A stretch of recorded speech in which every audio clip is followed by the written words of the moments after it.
Hello, everyone. Welcome back to the Benchwarmers Podcast. As usual, I am joined by my co-host, Josh Sykes. Josh, how have you been? But it's not really a usual occurrence at the minute, is it? Not been doing it for a while. But we'll probably get back to it. Yeah, it's good to be back. I've missed it, not going to lie. It's just a nice break from everything. Yeah, and we're actually taking a little break from the guest sort of side as well, because the last 1, 2, 3, 4, 5, 6, 7, 8 episodes have all included guests. So it's good to be. Actually, do you know what? Even longer than that, just since it's been just me and you, it has been probably about 20 episodes, you know? God, I didn't even notice that.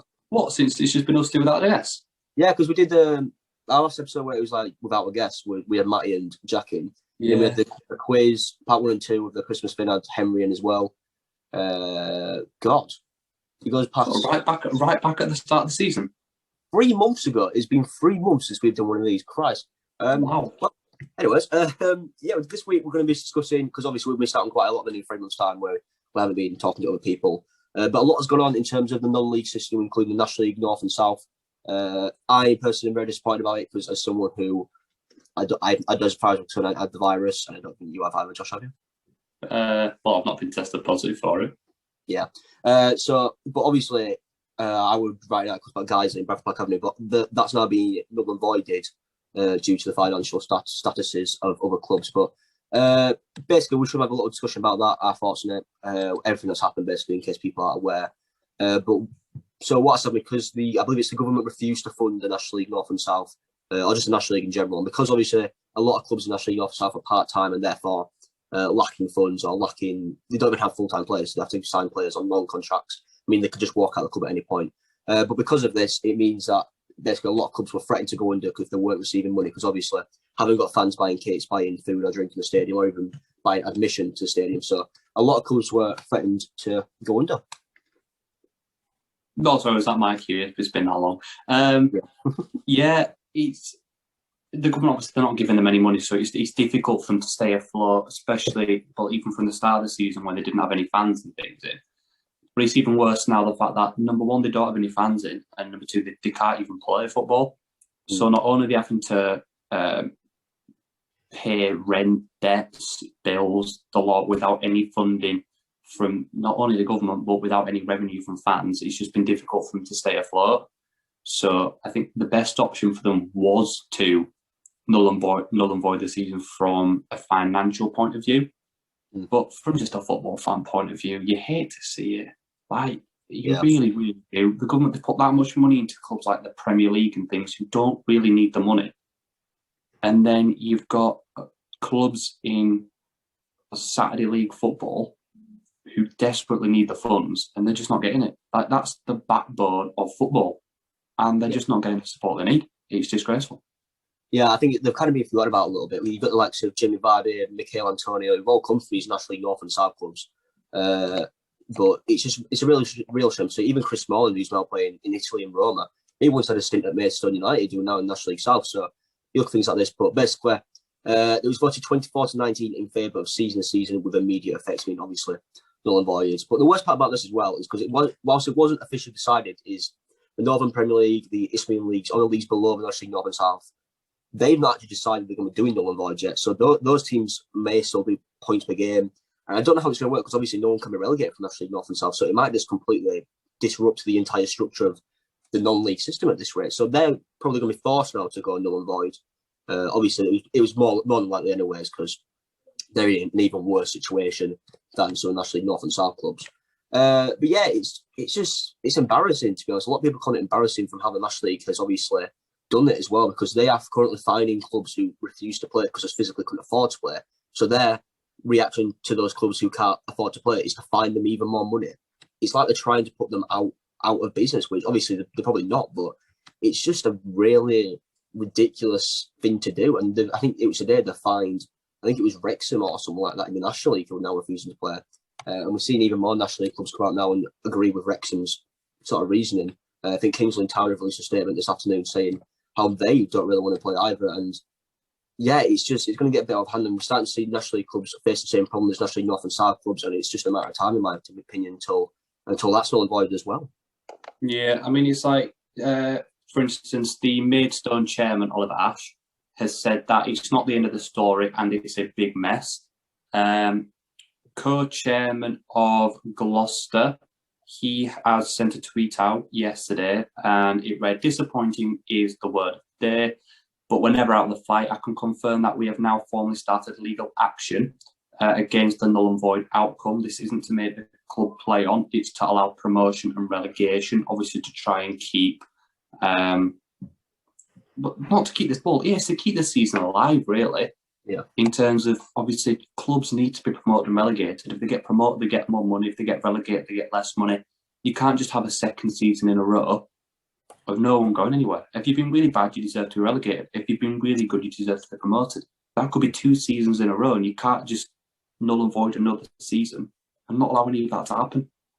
Yeah, I mean, you look at, I think it's last season, Breath Park Avenue at the bottom of National League North, who had, I think there were 12 points adrift at the end of the season. This season, you've got Blythe Spartans, who are in just as bad a position, and yet they're not going to be punished for their shocking performances and just poor management, and instead they're going to be allowed to stay up, which means that the league's going to be just, again, not really saying boring, but no different to last season when maybe the few teams that have just come down from the National League, which it's just getting a bit boring, to be honest, with everything going on. But I kind of agree with what Alex Petherborough, the Gloucester City chairman that Sykes just mentioned, I kind of agree with what he's saying about how it isn't to play on, so clubs wouldn't obviously go financially bankrupt, but it is just to allow promotion relegation, just to keep things interesting. Because obviously, if you're top of the league, like I think Gloucester are right now by about 5 points, you don't want to spend another season in the National League North and have to go through the exact same teams again. I think they've been in that league now for a number of years as well. So you don't want to have to go through all that again, especially, I'm pretty sure Gloucester are a part-time club as well, so it would be massive for them to get promoted to the National League, just financially as well. It'd massively boost them, but right now, the National League are not agreeing with that, and we'll have to wait and see how Alex Petherborough brings it out. But sort of keep on top of Gloucester as well.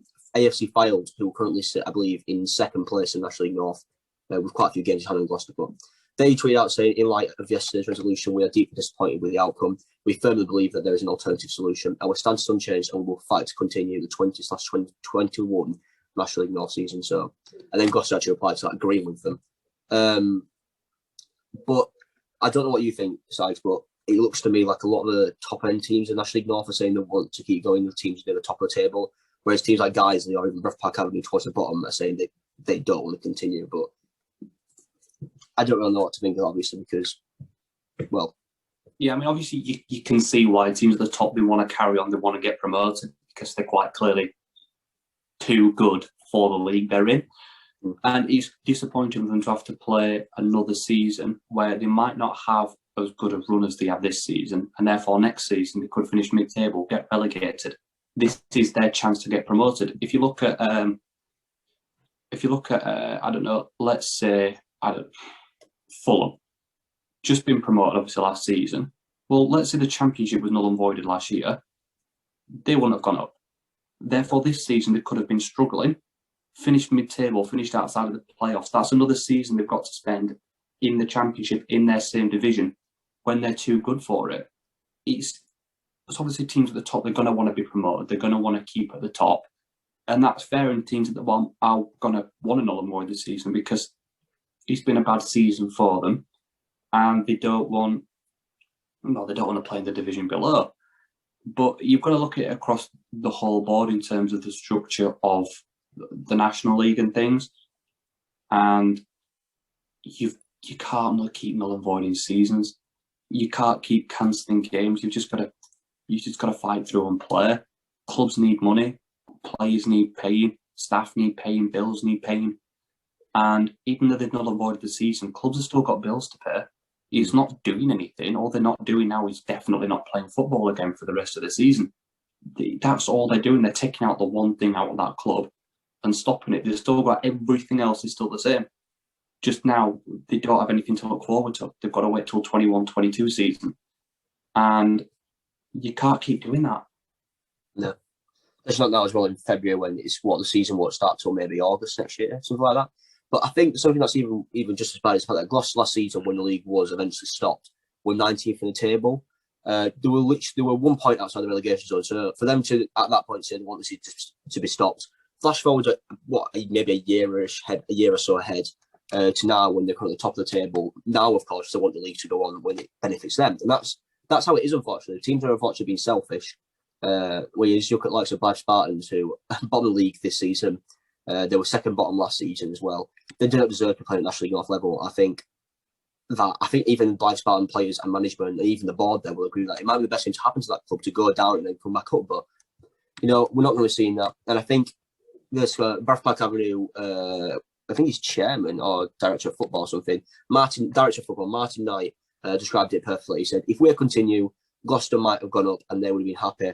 However, at least 7 clubs in National League North would have gone bust and out of business. And I think that described it best because, yeah, it's selfish that Gloucester would get to go up, but if it saves like at least 7 clubs in this league, then that kind of just says everything. Yeah, you've got to try and keep clubs alive. You've got to try and keep them afloat, not only for the fans, but just for football itself. You want to see clubs stay alive. You want to see clubs with history maintain their status in the game. You don't want to see clubs go bust, like we saw with Bury. An amazing club went bust. You don't want to see clubs go under, not have the fan base, have to relocate, rename, and lose their history. You don't want to see that. You want to see clubs stay afloat, and obviously, if the only way to keep clubs afloat is to null and void the season, then you've got to do it. But at the same time, you don't want to do it because you want to keep football alive. You want to have that excitement at the end, knowing you can get back to playing. But now the players, the staff, the fans, they've got to wait until August. Yeah, and I think this kind of showing also like the bad side of most clubs, like who really cares about other clubs, if that makes sense, in the league structure. Chesterfield, for example, have had a really torrid time of this because they put the majority of their squad on furlough and said we can't afford to pay these players. And then I think 1 week later they signed about 3 new players on full-time contracts, meaning that basically they just completely did over those players who weren't able. And I think the manager James Rose even come out and said Chesterfield boss hints at potentially signing better players on loan from National League North and National League South clubs, which is good because they'll get game time, especially at a high division, so they might become a better player as a result for when they go back to those National League North and South clubs. However, you can't be going out there and furloughing your half your squad and then going out there and just buying more players. As much as a fantastic manager James Rose, I think that's really just shocking of him and really selfish. I know it probably isn't his decision, it's probably the board's decision, but it's just a bit embarrassing, really, with coming from James Rose and things like that. But it's a shame. It's a real shame. Also, it was Dover Athletic that got fined earlier on when they mentioned, but I thought it was Wrexham, but it was Dover Athletic, in fact. But yeah, it's a real shame, and hopefully the National League board just especially can sort this out because it's a massive mess right now. It's showing the bad side of most clubs, and right now I think I'd rather be in the EFL than the non-league system, which sounds stupid, but the EFL is absolutely shocking how they deal with situations. But the FA have been just as bad in the situation. Yeah, I mean, I quite like what obviously the new Wrexham owners, Ryan Reynolds and Rob McElhenney, have done. All of Wrexham's staff and players have been furloughed since the start of the furlough scheme. And obviously now they've taken over the club successfully. They've vowed and said that from now on, all club staff and players will receive the money that they've lost through furlough. They're just going to pay them it. So everything that they've lost since last April, that 20% of their wage is going to be fully paid. And from now on, the club are going to make their wage up to full. So instead of them just being paid the 80% from furlough, the club are going to now pay the additional 20% to make their wage up to full. Which, when you've got a couple of owners like that who are very wealthy, obviously it's nice and easy for them to do that. But then when you've got other clubs in the National League North, South, and even the National League who can't afford to pay their players, doing things like this, they're not going to get their full wage for several more seasons, because even when fans start to come back, that money's got to be used to pay off the debts. It can't just go straight to the players. They're going to be underpaid for seasons. Yeah, and I think it's times like this when we need some good deeds. Like obviously, Wrexham have just probably become one of the most wealthy teams in the entire league with Ryan Reynolds and Rob McElhenney taking over. But it's good to see them doing stuff like that, because they didn't have to do that. They could have just forgot about it. Maybe players could have just stayed on furlough. I just got that Stephen Cleves, the Kings Lynn chairman's officially coming on next Monday then. So everyone can look out for that. We'll get his thoughts on all this. That's great timing. Yeah, it's really good to see, obviously, Rob McElhenney and Ryan Reynolds doing this. Hopefully we can see some more good deeds, I guess, in the future. Yeah, hopefully. I mean, it's just little things like that. That's hopefully going to keep teams like that ticking over, keep the clubs alive and afloat, and hopefully get all of them through this tough time and back to playing football with full crowds within the next year. Yeah. Another really unfortunate sort of topic then what we're going to have to discuss is racism in football. And the chief Arsenal reporter for football.london.com, Chris Wheatley, tweeted out today with some examples of basically what's happened, mainly including Arsenal players, obviously because an Arsenal sort of reporter, but obviously it's happening all over the world with football especially. But Willian received an Instagram message there. We've got Eddie Nketiah. I also got quite a few of them, unfortunately. Granit Xhaka gets them, and even Hector Bellerin. We were talking briefly about before, just about how many people we could literally just name off the top of our head who are being, unfortunately, racially abused, especially in the footballing world. Reece James, my head's gone blank. Reece James, his sister, Axel Tuanzebe, Marcus Rashford, Anthony Martial.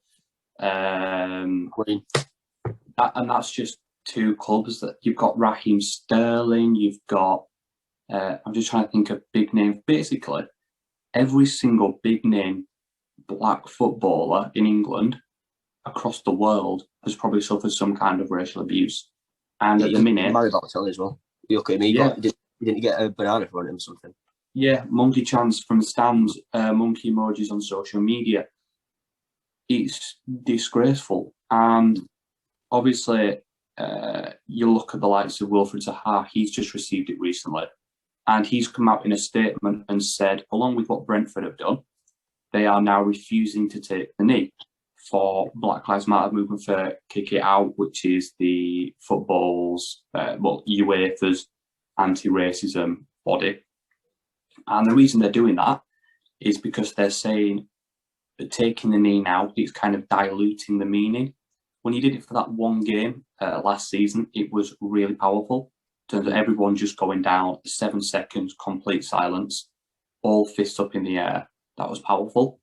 But then when you do it the week after and the week after, and every single game you ever play, and then it's got to the point now where footballers are forgetting to do it, they're kicking off, and then everything's being brought back so the referee can blow the whistle again. They can all go back down, all stand up. He blows the whistle a second time, and then they kick off. It's kind of diluting the meaning of it in terms of, you can take the knee, you can show your support, but then you don't do anything about it. You don't get every single player out there every single day making an effort to try and stop it, writing constant letters, tweets, suspending their accounts, saying they're not going to come back until Facebook, Instagram, Twitter do something about it. They're just taking a knee for the sake of having to take the knee, like you said, a requirement at the start of the game.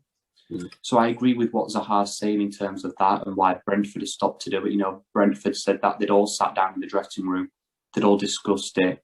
Everyone agreed, every single player, everything of every single ethnicity that they had, all agreed that it was pointless. It's not doing anything. It's just like, I've got to do it. Like waking up on the morning and cleaning your teeth. I've got to do it. It's not any meaning. You just got to do it. I'll take you yeah, I mean. Yeah, but it dilutes the meaning of it. Like there's nothing, they're not doing anything about it. And it's like, obviously the Premier League, the FA, EFL, all signed a letter to Twitter and things telling them to do more, which I know you're going to go into in a minute about what should be happening and things. But unless something happens, racist abuse is just going to continue. You can't just take the knee and expect it all to go away. It's not going to. You've got to do something about it. Yeah, and I think we've got to the point now where footballers who receive racism or racial abuse, they're becoming sort of dehumanized, if that makes sense, by people saying these horrible things to them. And I think Arsenal CEO, I'm sorry, this name is almost impossible, but Vinay Venkatesham, who is also working with the Financial Times, he came out and made a statement regarding the racial abuse that Eddie Nketiah faced, saying you really can't underestimate the impact abuse has on individuals. We have to take this opportunity as a wake-up call. How do you explain to a black footballer that parody content is taken down in minutes, but not racial abuse? And you've got to completely agree with that. It's like Twitter banning the profile of the person who sent racism to Eddie Nketiah, but they can just make a new account literally in probably about 2 minutes and do it all over again. It's not enough. And like we said, we're going to get into it in a second about what they can do to change this. But right now, it is so easy just to make a Twitter account and just message literally anyone or just send a tweet. But people can just get away with it, and like even if a footballer doesn't notice it, it's still the sort of thought that they have towards it, the horrible thoughts they're getting towards these footballers. And even with the whole James McLean situation, about people threatening, saying that they're going to bring a gun to his next game and kill him.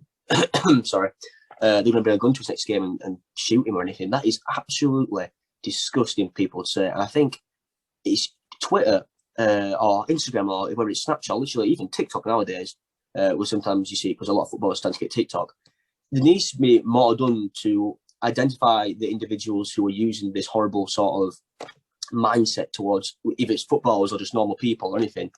They need to sort of do like we'll talk about this briefly before the podcast, but like an identification sort of system where maybe you have to send a picture of your passport to make an account, or even just like a driver's license or anything like that, where it can easily identify you. And that way, say like an individual does do some sort of racial abuse towards a footballer or a person, Twitter can easily just go on his account, see who he is, report it to the police, and they can properly deal with it. But if not, it's going to keep happening. And it's all right taking the knee or even doing kick it out towards racism, but it's not really enough right now to stop it from happening, because it's going to be a problem that's going to last for a very long time if people don't get the head out of their arse, unfortunately, and just start taking notice.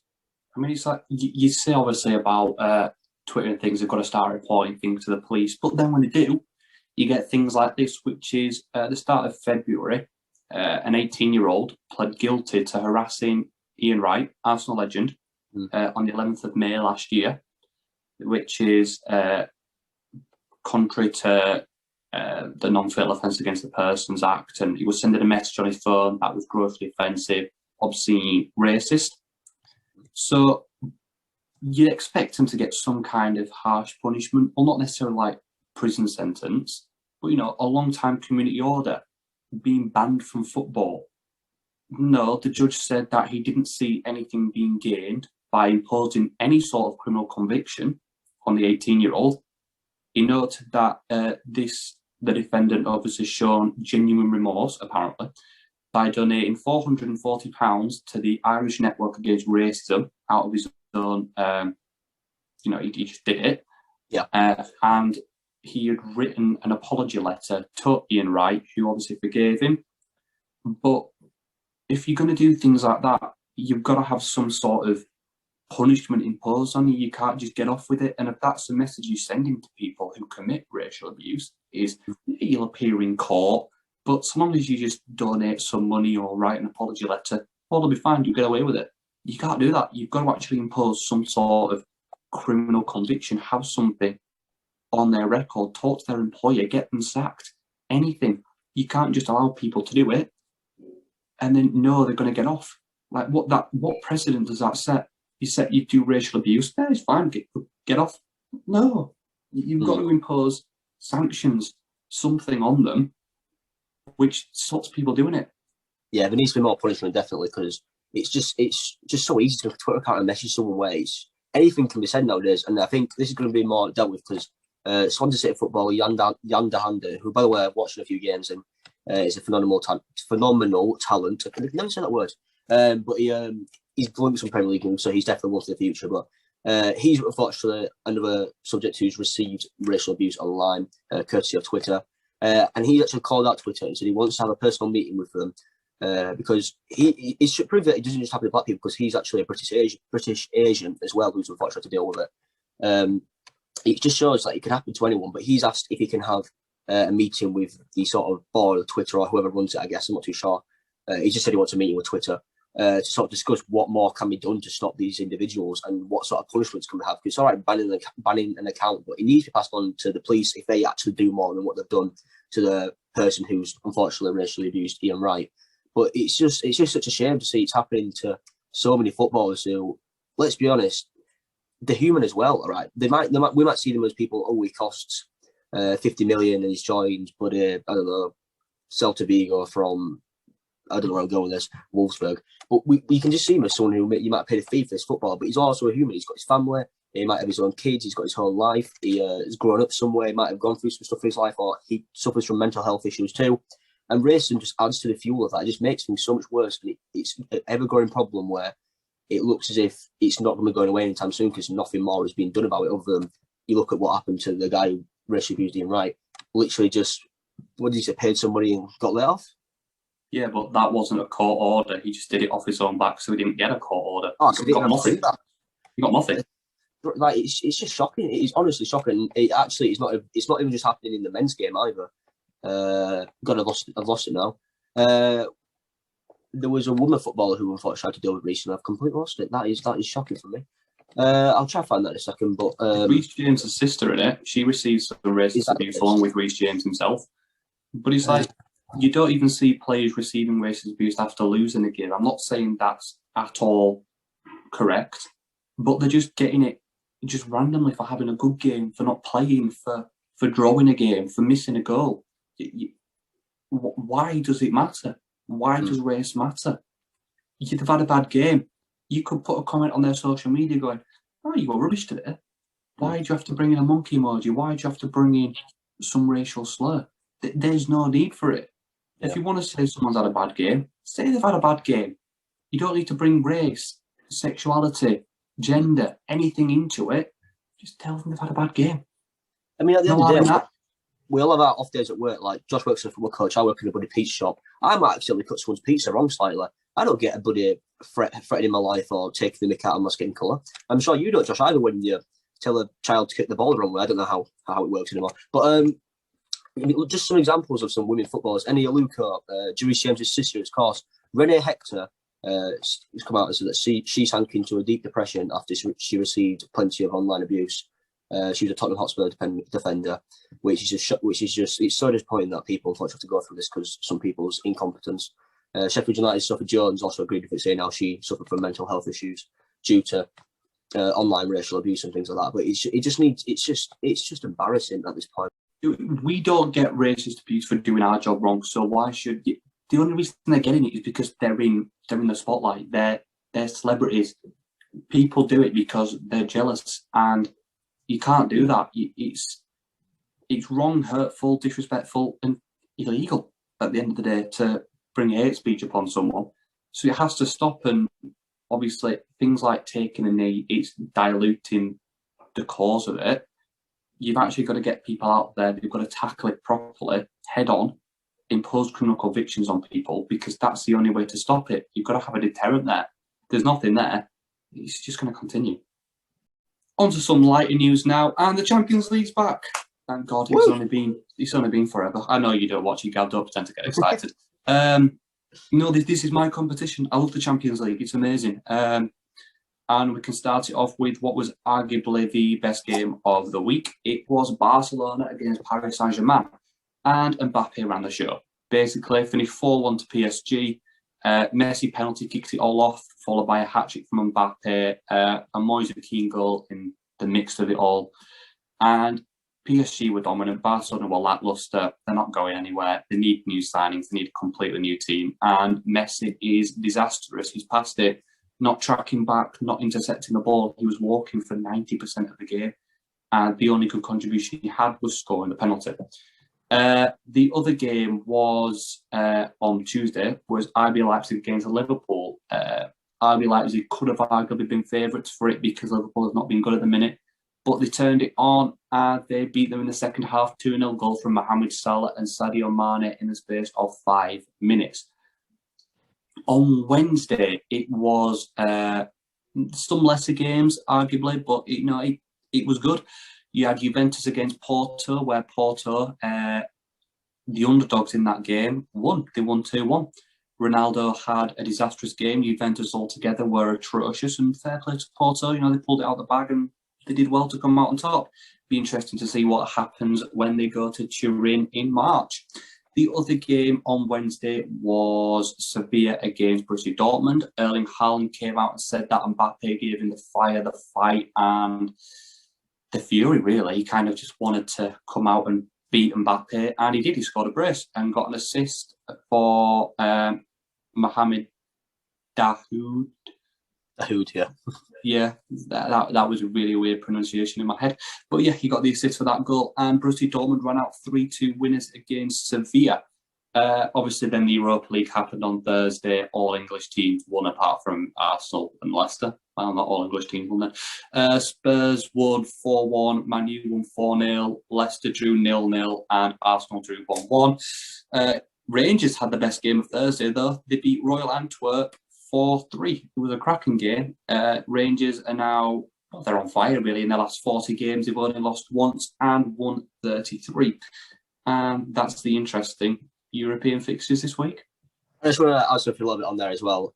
We're both 18 years old, so we're relatively young, even though Sykes looks like could be like 26 with a beard. I could be like 15 with no beard. But anyway, basically, I think we're in for an absolute treat because obviously the Mbappe Haaland sort of saga, where I think they'll be like the next sort of Messi, Ronaldo, both battling out for the Ballon d'Or. I think you might see potentially someone like Phil Foden going for that, or maybe even Jadon Sancho, someone pushing for that. But I think Haaland versus, if his name, Mbappe is going to be it's going to be amazing to watch. I think it's so good for us who we're relatively young, so we're going to be able to see them from where they began to reaching their goal. Yeah, so that's going to be exactly. We've seen players like that. They started their career, and we're going to be able to watch them from the start, knowing who they are, all the way through to the end. Whereas obviously with the Ronaldo, Messi era, we kind of only came into football halfway through their dominance. But I mean, we're in for a treat. Yes, neither of them are going to live up to the heights of Messi and Ronaldo at the end of the day. In order for them both to have scored similar amount of goals to Ronaldo, I think Mbappe would have to score 48 goals a season until he was 35, and Mbappe and Haaland would have to score 43 goals a season until he's 35 to get anywhere close. But which they're not going to do that. But it's not just like we're going to have those two dominating football at the minute. We've got Phil Foden, you've got Raheem Sterling, you've got Marcus Rashford, you've got Jadon Sancho, you've got Valverde, you've got Edu Milito, you've got Ferland Mendy, Vinicius Junior, Rodrigo. You've got some really good players coming up. That they're just all going to be in the mix of it. We've got some outstanding talents coming through, and they're all going to be battling it out. Alphonso Davies, what a player! Yeah, all coming into it. Reece James, Trent. It's amazing the era of football we're coming into, where it's no longer going to be two dominant players. You've got you could have two of the world's greatest squads. That's how many players there are coming through in the Champions League and Europa League that we're going to be able to watch. Yeah, it's going to be real special to watch, definitely. We're going to move on to sort of like a new segment now, which we're going to be testing out today to see how it does. But I don't know why we see how it does. Probably the richest point in the podcast. But anyway, we're going to be sort of picking out a game or two, whatever. It's sort of in the coming weekend's rally of games. And this episode will be out probably, depends when I manage to edit it, but probably Saturday morning at this rate. So we're going to talk about the games coming on Saturday, about which we think is the ones to watch, what's going to be a great game. And then, we're just going to talk about it a little bit. But do you want to go first, Star? Yeah, so my game's not from Saturday, it's from Sunday. Yeah, well, it's just this weekend of fixtures. Yeah, the weekend, yeah. Mine's Aston Villa against Leicester. So Leicester currently sit third in the Premier League. Aston Villa sit eighth, but Villa have two games in hand on the majority of teams ahead of them. And both teams are playing phenomenal football. It's open, it's expansive, it's exciting. And for me, it's just going to be one of those open-end games. Grealish against Maddison, Watkins against Vardy. It is in line for an absolute treat if you watch that game. You know, I don't think it's going to be one of those 0-0 ball draws. I think it's going to be 0-0. It's going to be exciting, fast. But I can see goals in this one. And for me, this is my game of the weekend. And Leicester are going to win it because they're higher in the table. I think they've got more fight. They've got more to play for. But don't be surprised if Aston Villa come out and cause an upset. You know, they're a damn good team at the minute, and this is my game of the weekend. Yeah, I think Villa and Leicester have both been two of the most enjoyable teams to watch this season, especially with Grealish linked up with, say, Barkley or not Tyrone Mings, Ollie Watkins. Even Bertrand Traore's not a terrible season in my opinion. But I think, honestly, Villa, for me, for whatever reason, they're one of my favourite teams in the Premier League this season. I predicted them, if you want to go back and watch our Premier League predictions, I predicted them to finish bottom of the league. And the top half of the league, top half of the table. Eighth at the minute, but if they win their two games in hand, then they'll be up to quick maths, fifth. Fifth, unless they score a lot of goals. Yeah, see, exactly. It's just such an enjoyable team, and I think they were a bit of a dark horse for everyone and how well they've done. Then you look at Leicester, who I know they're right up there. I don't watch Premier League too much, but I know that they are right up there. Like the second or third now. They're joint second, only third on goal difference. But they're 10 points off Man City first. But if Man City end up wrecking this amazing run they're on, then the title race is going to open back up, because from second down to 10th, where Arsenal are, there's only 12 points in it. That's 4 games. So if Man City become atrocious all of a sudden, then the title race is going to open up all the way down to 10th. And I dread to think 11th, but, Leeds will forget about them. But, it's in line for an amazing end to the season, and I really look forward to it. Yeah, I think what I really enjoy about Leicester as well is sort of to have these players who maybe you've never really heard of. Like when they signed Wesley Fofana, I'd never heard of him, to be honest, and he's been absolutely quality this season. James Justin, they signed him, I think, a few years ago now, but I think he's got an injury, unfortunately. He's done his ACL and something. Yeah, he's out for the season now, I think. Yeah, but before, obviously, he was injured for the season. Absolutely quality as well, replacing, I think it was Ben Chilwell, was he replacing? No, he was replacing Ricardo Pereira, who was out injured. Yeah, but still, even if you've got their sort of squad depth backup players coming in, having as good a season as James Justin has, they're so just thrilling, if that makes sense. Like, you can be a Man City fan and see them spend hundreds of millions or whatever on Ferran Torres or someone else world class. I don't know, world class anyway. But then you've got like Leicester. They've come from a championship. They had that one Premier League title winning season, but they've not sort of like fallen back down, if that makes sense. Like I think a few people kind of expected them to. They've kept it up. They've kept some of the some just great football play in terms of like the counter-attacking style. I think they're just a joy for the Premier League, to be honest. We need more of them. But yeah, I'll move on then to my game of the weekend, and obviously, being the EFL sort of lover that I am, I had gone for a League Two game. I was tempted to go for Bradford City, but I felt a bit biased with their trip to Cheltenham. But I'm actually going to go for another team in Gloucestershire who are away in Wales. Newport County are hosting Forest Green Rovers. Newport currently sit in 5th place, whereas Forest Green Rovers in 2nd place. There's just 4 points between them, and Forest Green, if they win this game, could potentially overtake Cambridge United at the top of the table, whereas if Newport County win this game, they could potentially move up to 3rd in the table. So I think it's a really big game. From personal perspective, Forest Green, from when I've watched them, have looked a really just fun side to watch. I really rate the manager, Mark Cooper, who's done really well. He's got the likes of Odin Bailey in that attacking midfield position, who does just brilliant. To be fair, he reminds me a lot of the likes of Callum O'Hare, which can be a bit of a weird comparison from Coventry, who's a player I really rate. But that sort of number 10 role, agile, quick, he can take his man if he's given the ball, just very good in terms of creating chances.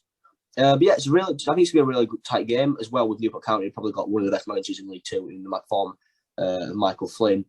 I love to have him at Bradford, to be honest. Like, he's just such a character and such a fantastic manager of what he's done with Newport, who were a non-league club not too long ago now. But I've kind of gone for 2 fixtures here because I couldn't make my mind up. So to get into the Championship then, I've gone for Birmingham City versus Sheffield Wednesday. It's at Sheffield Wednesday, so it's at Hillsborough. But saying that, you look at Birmingham, who have had a terrible season. They're currently sit second bottom with 28 points. Sheffield Wednesday, obviously, I think it was a minus 15 goal difference. Minus 15. I think it ended up being reduced. I think it was like minus 10. It ended up being reduced to. So they're like obviously this whole problem about how many points we're starting on, but they're above Birmingham right now in goal difference, also on 28 points, but they're third from bottom. Wickham are a lost cause. But I think this game could be really good because obviously Rotherham play Huddersfield. Well, yeah. Rotherham are playing Norwich City, who are currently top of the league. So it looks likely that Rotherham will potentially lose that game. So this opens the door for Sheffield Wednesday or Birmingham to possibly overtake Rotherham, pull out of the relegation zone, potentially even overtake Coventry, depending on goal difference as well and what their result is. But this game could basically be very decisive in Birmingham or Sheffield Wednesday season, because obviously once you get out of that relegation zone, that sort of mindset changes. You have it in you to be out of that relegation zone, to not fall into League One. It just improves your mood and, performances entirely, really. And I think this could be a really just decisive game in the Championship about who goes down in the end. Yeah, I mean, it's going to be a scrappy game. Both teams are going to want to go for it. Both teams are going to fight for it because both teams want to get out. And I didn't realise Huddersfield were that close to relegation. But I hope they go down. But no, obviously, you get a team that come out of relegation. If they win this 6-pointer, then they're going to want to fight till the end of the season because they're not want to slip back in there. Rotherham can still go down. Coventry can still go down. Huddersfield can still go down. Notts Forest can still go down. you've got all the way up to even someone like Luton can still go down in 15th place. It's close down there. And it's going to be another exciting end to the season because teams are still gaming hands on each other because of having to be suspended for COVID, FA Cup, Carabao Cup, the lot. And there's teams that, like Wycombe, Sheff Wednesday, Derby, they've all played. Rotherham have played 28 games. Everyone else has played 30. But the other teams I just said have only played 29. So that boosts them up if they get those 3 points. And it just makes it all so close and so exciting. And it's going to be not only good into the season, the Premier League, but also at the bottom end of the Championship. Yeah, and I'm just trying to kind of look at the form guide as well of Birmingham versus Sheffield Wednesday. I think Birmingham have won it. They haven't won. God, in about 12 to 15 games. God, it's a lot of games. Whereas Sheffield Wednesday have won 3 of the last 4. And with it being at Hillsborough, we won't go do score prediction, but I think personally you've got to look at Sheffield Wednesday as the definite favourites. Oh no, they haven't. Never mind. I didn't see the loss of Stoke on Tuesday, but still, they're in great form. To be fair, to say that they're in such a low position, and I'm not so sure they've got a manager now. So sacked Tony Pulis straight away, practically, didn't they? Sheffield Wednesday. Yeah, they brought him in. The sacked him in less than a month or something. I'm not too sure they've got us manager right now. Being honest, I know it is. You can tell us. I'm gonna. I think it's definitely not what I thought it was. It's Neil Thompson. Is he just like an interim manager, I'm guessing? I don't know. Neil Thompson. He is. You don't have a Wikipedia page. Oh, yeah. I feel like we should be more prepared for this. Oh, he's just a caretaker manager right now. Previously, manager of Boston United, York City, and Scarborough down in the non-league system. But still, I don't know how well he's done at Birmingham. Well, obviously not very well because they haven't won in very many games. But still, it's going to be a real tight game. I think Sheffield Wednesday will come out top of them, from being honest. I can't really see this one being a draw with so much at stake. But to be fair, I hope it's a draw because it's better for Huddersfield. I definitely hope that Sheffield Wednesday win this game just so that it's a Yorks Cup staying up and not Huddersfield. But imagine that a team with a negative points manages to stay up, and Huddersfield, who were in the Premier League 2 years ago, go down. Yeah, you'll be closer to Bradford than you think, then, won't you? When we're getting the playoffs this season and then getting promoted through them because we're obviously the biggest club in Yorkshire. What do you mean the playoffs this season? Aren't you like 15th? Yeah, we are. Right, if you watch Bradford, you know what I mean. We have lost one of our last 9. No, we've lost one of our last 10 games now. Yeah, Huddersfield have only won one of the last 10 games. Exactly, we're the same level as you, technically, not really. But yeah, do you know what? I think that's going to bring an end to this week's episode of the Benchwarmers Podcast because I don't really think we've got very much else to discuss at this point. But as usual, I'd like to thank my co-host Josh Sykes. It's been good to be back, Gab. So thank you. Yeah, no worries. I'm sure we'll be doing more of these episodes soon. We've got quite a lot of subscribers as well in the past few weeks as well, so we're actually doing quite well. Maybe your disappearance was actually a good thing. We'll see this. Everything else will have loads of views, and this will have like 3, and we'll lose 100 subscribers. To be fair, they've picked up a bit. We've got how many do we have? Last time I checked, we had like a 250 something. We've got 280 odd on that Wordsworth one. Oh, you mean views? I was on about subscribers, but okay. Oh, we've got 270. He went up last night. I double checked. Getting a little dark in my room as well. So rambling on a bit, but yeah, that'll bring an end to this week's episode of the Benchwarmers Podcast, and we will hopefully see you all next week with some very special guest episodes coming soon. Goodbye.